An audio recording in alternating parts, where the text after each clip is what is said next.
Yeah, hi ladies, Omukyalo Wakabi alina okubanga ate akozesa ebisigo oba products eza Letty Train Beauty Center butereevu mukalu gwange ojja kubanga olabika bulungi ojja glowinga musajja Wakabi mwana okulabika obulungi nga mutoolo Wakabi olina okubanga okozesa mwana products za Letty Train Beauty Center. Yes, tuli wano ewapa kwa CD onako olwayo MC Mazinga gyentambulidde okulaba nga ate nnyumyamuko ne muganda wange a long time soldier, Leon Island soldier. Okyali waliyo wakati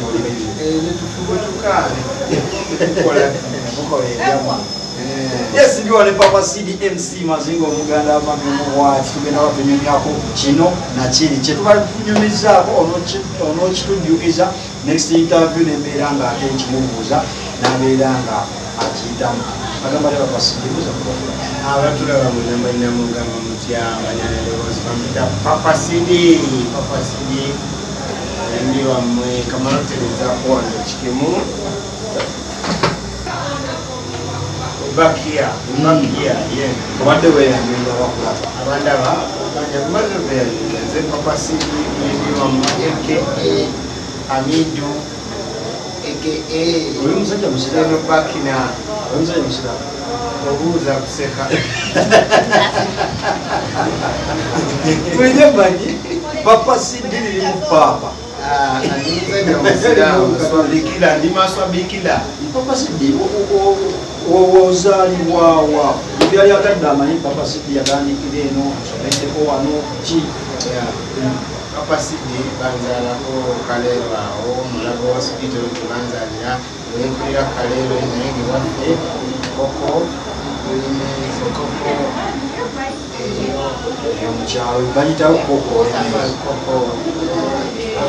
bulemezi bwero nange bwefunda ekirala bwekulira debutalo fifida queen nange kenyini luwereeyo ekintu tuwasiza maanyi ugambye papa CD emirimu gitambula giti emirimu giri stadium gikwasaganyira nga onsanze mulimu workshop omuntu yali agadde okumanya emirimu gya papa CD emituuka abasinga bakumanyidde mu kuyimba naye bwe nalaba ng'otunze engoye za Uganda independence eziri mu fulaga ya Uganda yakakasa now the man is on top. Papa CD njagala kujjukizeemu nti papa CD yatandika nga mutunzi wa kyalaani atonayimba era kyekyandabagana netuze kamuga mu Rwanda ngaali eyo netusinkana Samukasa nantwalayo kamilani tetukwatagana era ezo engoye zonna zonna zentukola vidiyo zetuze tukola ezo zonna engoye zemadde zikola enyimba zonna zokoze ne kamilio obadde opatana nga okuteekamu akasente omanyi batugamba nti kamilio takolako naye ebiyimba akolanikamulina oluyimba oloteekamu nga miliyoni simaya 5 10 gwe wakiteekamu ngoye zokka nateekangamu buli kimu naye okusasula ozi oluyimba lumu oluyimba nga lumu osasula naye nga ezisinga zonna zonna I cater for everything. Dr. Jose Kamilio essaawa eno abaddeko ne mabegakaawo nga yatubira bawa nasooka amusabulirayo endongo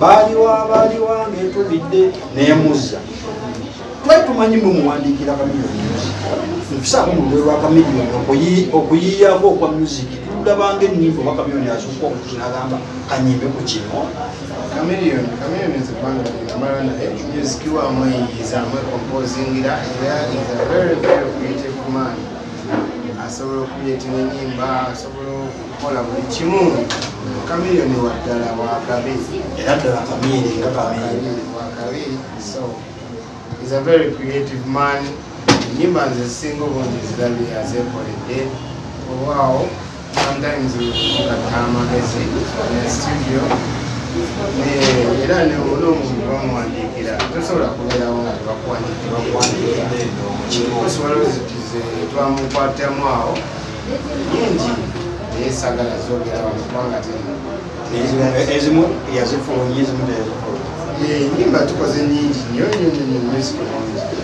music ng'ovudde ku ky'okubantu wafuuka sitango oyimbe ne Kamere birungi ki ebirala wafuna mu Kamere namufunamu bingi yambuusa ekyo kyekisookera ddala okubuuza kukwata nga we nakujjaamu e Masaka nogamba obadde Masaka kati tugenda wa Kampala kimuntu oyo akutute Kampala otofa mazima oba butajjuke nti omuntu ono yagamba kola kino ne kino Kamere nyengayo bintu bingi nnyo byetukoze wamu naye era okusinjusa kuba naye kukola naye kati toli omu ku basajja abavale baga Kamere yakola ekibigo ekibi.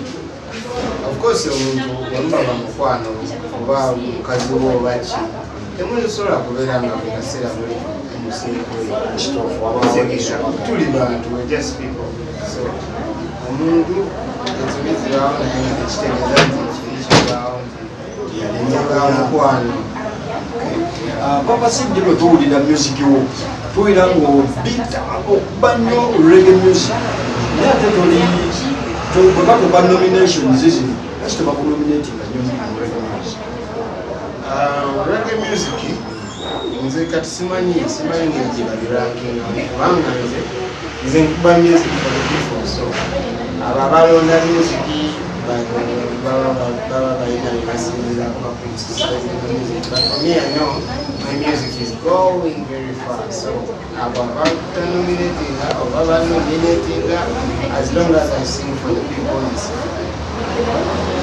Otabadde amawanga ddala awo nga mukubire Kamere emusic yawo ennyimba zitambula zitolina kisa gyozirina ennyimba zawerako mu mawanga ge watabaala kiki gwe kyolaba eyo n'ogamba nti omutuufu wano tubulamu mu music industry yaffe bwe tufuna kino abazungu kye balina oba museze entambuddemu abantu bawaggulu?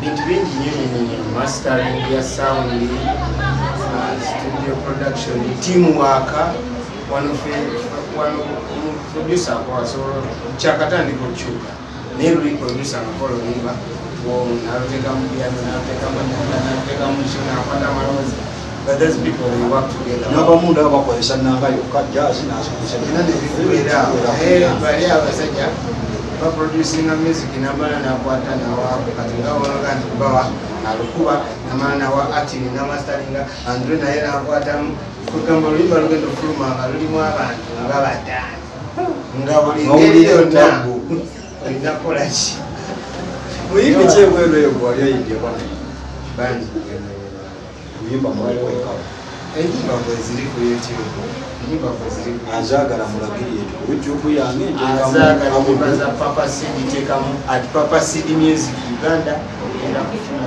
music kuliko nyimba like this fun kufuna video satu ezara collaboration n'abazungu babo bagayi from Solomon Islands. Yeah, Papa Sid bayimbi banno be tulabyeko abasinga bawasiza ku bazungu. Omuzungu waliwa mwenga wewa tukweka omukyalo omuzungu. Omuzungu wange gyali abeeraka nga muzungu dda wakati nalaba gafana sita muzungu wawange ng'omuyita muzungu anjagala ku bazungu banno buli bwe balinnya ku nnyonyi kati nalabe ne babije yaleese omunowishi munowishi ate muyimbi oli serious ayina munowishi mbadde sinnamanya naye nti sinonya bazungu bano babafuna akasenge babateekamu ogwa mu kisato gwabo babateekemu nze nja kweteekamu Papa Sid ayagala byabazungu. Papa Sid entalo za music zakulekawa sikuwulira nko mu ntalo nti wakubye gundi yakubye entalo ezo zakulekawa entalo za music naye kati nanga bundaba Papa Sid waabwe musajja simolo mani ngenda kuba ngenda lwana ofunayo busimolo obunono simola kuba njagala nnyo ebintu baina njagala nnyo ebintu sobola seetaaga ddala era kasita mbeera omuntu nga oli akayiwa bweyi nga nkuviiramu nankwesonyiddala Papa Sid omuzungu zira ku midagida omuzungu owenga omulinamu bano ninamu abana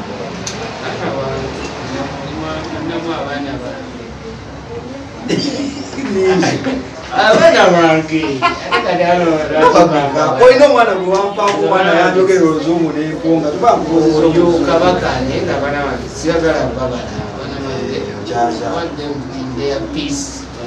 nabo tebalabikira mu kamera oyo neewuunya lwaki wamuleeta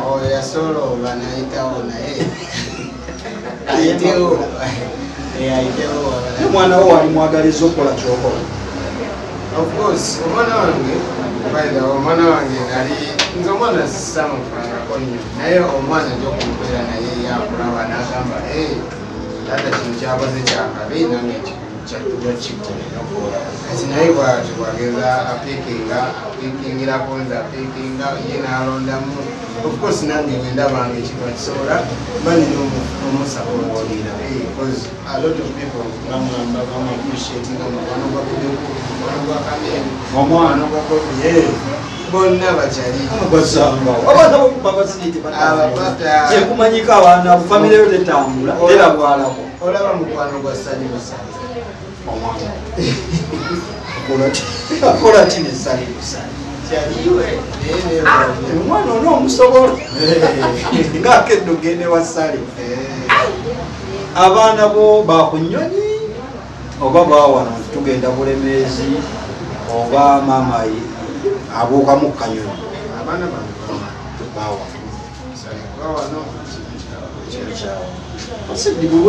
kyenjagala okujjamu kikyagaana njagala kumanyawo kunyonyi ezo ziwalinnyalinya ne kamiiri amaze twafuna yadde omukongo yadde omulasya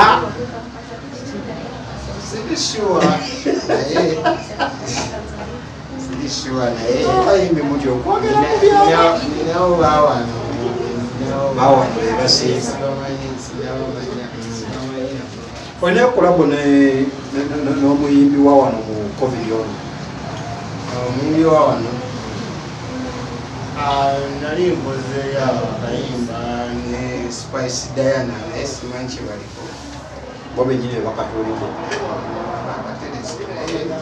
ninayo nyimba ninayo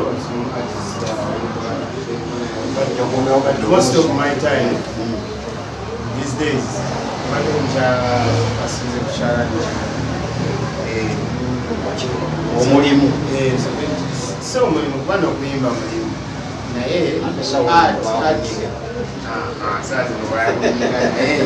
tusigala tufulumya music cause bafanzi bo balinze bagamba bakasidiga so pushinga ekyalani empushinga ne music tusembeera okuggalawo njagala tutunuleko okwo mu bantu bogoedde ngwe Dr. Jose Chameleone omungambye wabadde ogamba ku Bafana njagala tutunulako kati mu vidiyo waddala covid season eno bokoleddeko ne tugamba nti oluyimba lwayitawo lujeyamba lumanyi yabikola Bafana tufesi nyingi katonenwayi kabako kingisaha namukolerako mu vidiyo ya Baby Botira, you know that song. Mukole yake zisuti zali mu koti.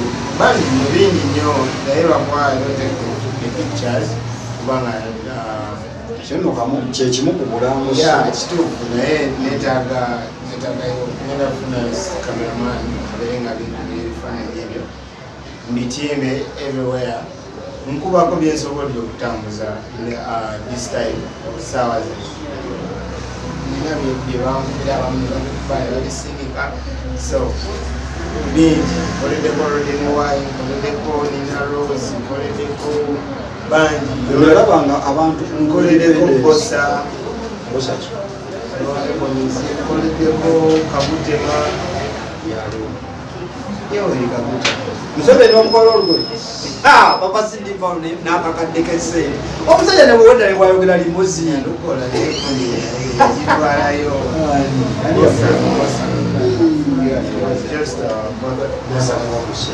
nali siriwo nali ngenza olugoye namuzeyi we yakwata ebigatto n'abiwaabirira atusuubirira muzeyi tukusaba Papa Sidi bw'abaze tomugaa kujja yekka gye nange ekyama akyabiriza wano ku YouTube channel yaffe Papa Sidi nawulidde ogula limozi waguze limozi limozini ndi muginoonya nagenzeko awo kupayinizi mpola naye muginoonya mpola badde mmanyi waguze emmotoka obadda mmagamaga mmotoka ezipakinga ndabe mu limozi ebyaddala muginoonya era obaogirina ebyaddala pasita mangi yalina tunda zimulemere mafuta agavaawo mwami yagenda zatwamasagamukubira namu atugera mukuba okubika linnya azeete mu kibanja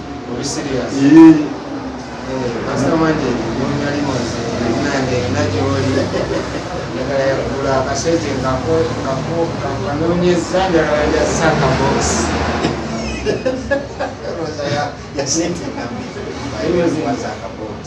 sente zalimo zibazeeka mu kabokisi kabokisi akazungu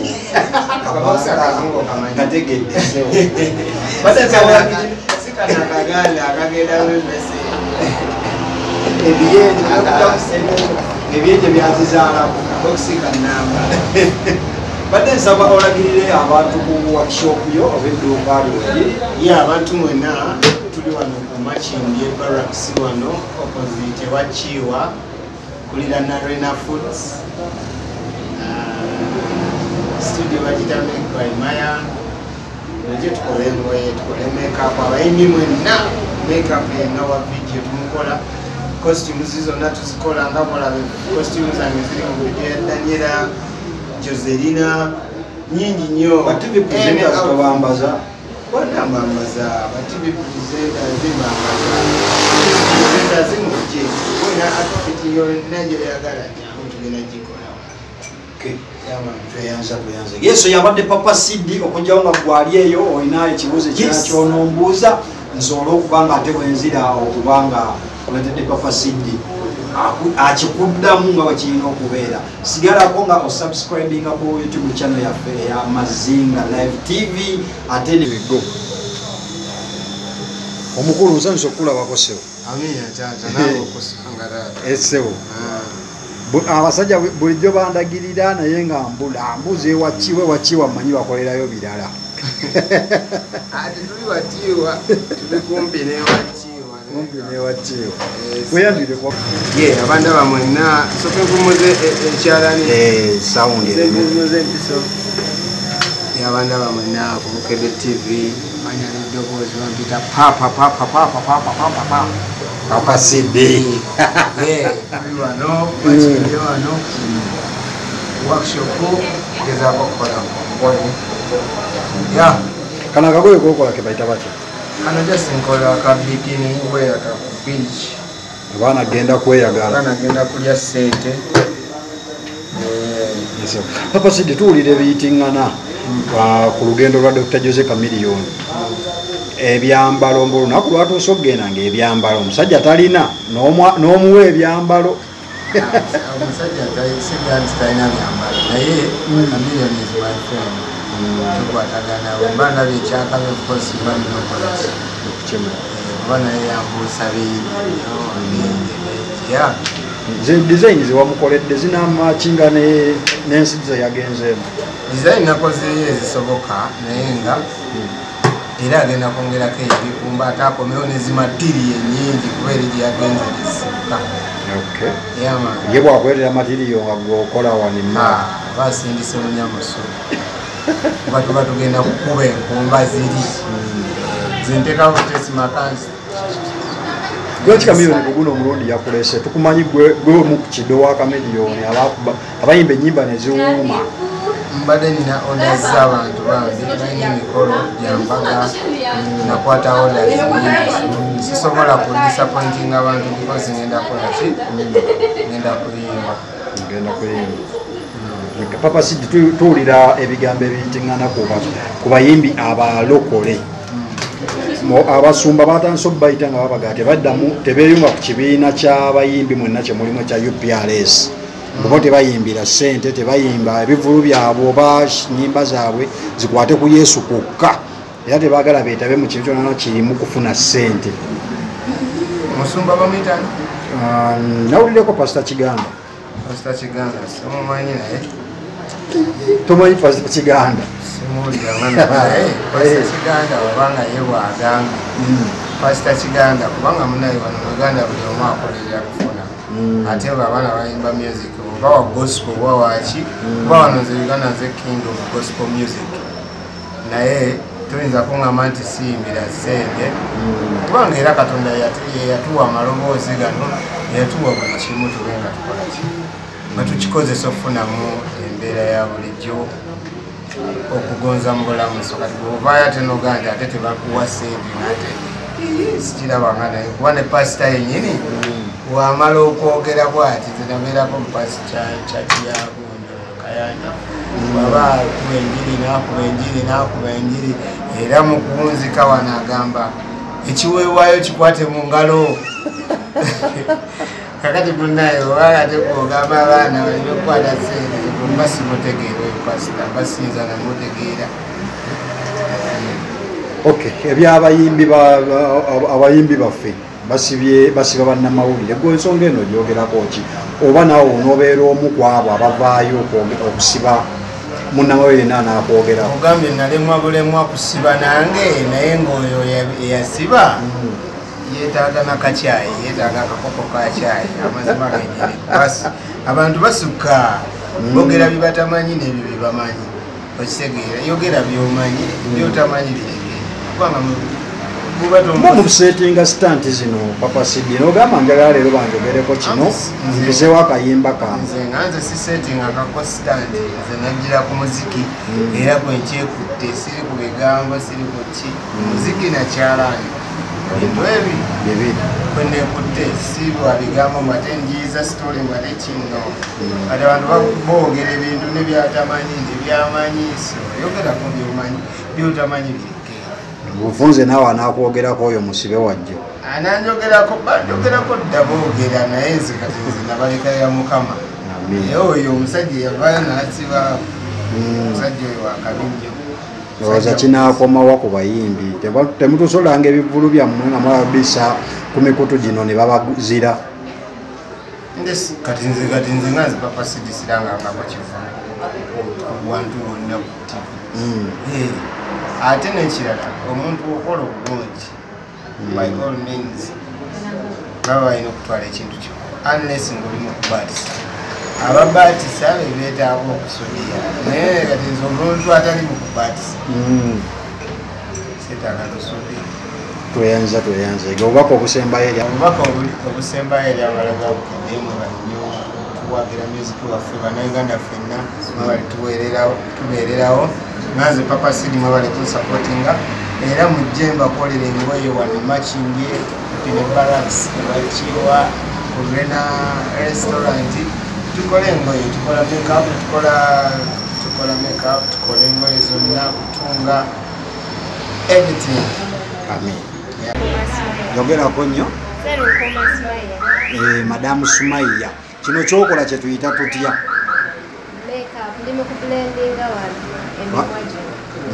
ukola ke baita ambre eno byokola tebireeta bugumu ate bireeta abeerako newoolya emmere makeup abeerako lipstick abeerako omuntu akwetaaza ayinza kufuna atya fulamu kundagirira tusangibwa wano emakindi opposite Baraka wakayise ewakiwa katono nnyo waliwo restaurant bayita Rena tuli awo naffe tugiridde awo tusangira.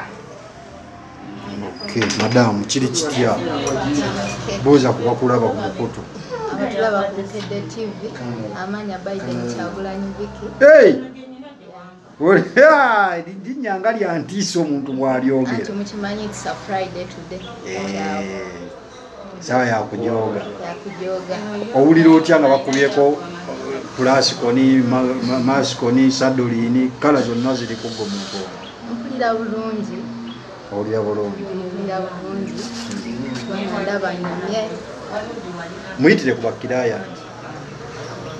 Bonna abatulaba tuli wano eno ku Mikbar.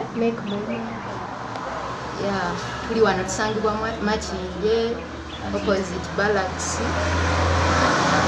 Tuliraana Rena.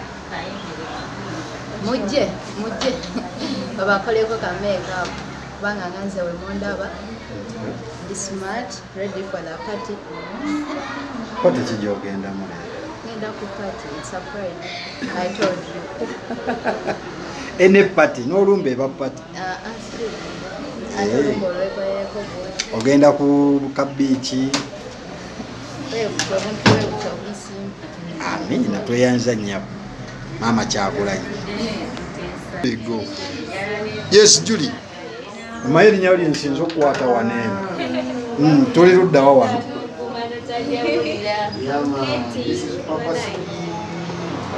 Wanje? Kino kyokola kye bayita batya wano mu wanje? Afro. Okola afro. Omusiba akaviiri ke bayita afro. Okay, Julie, yita ku bantu bajje bakuwagireko ku salone. Kale kuje wano Makinge kwa Chiwa. We are going to do makeup, hair plating, styling, everything you want.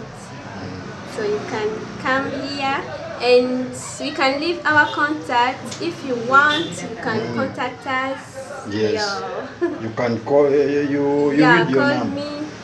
Yeah. The number is 070 53 69 63 5.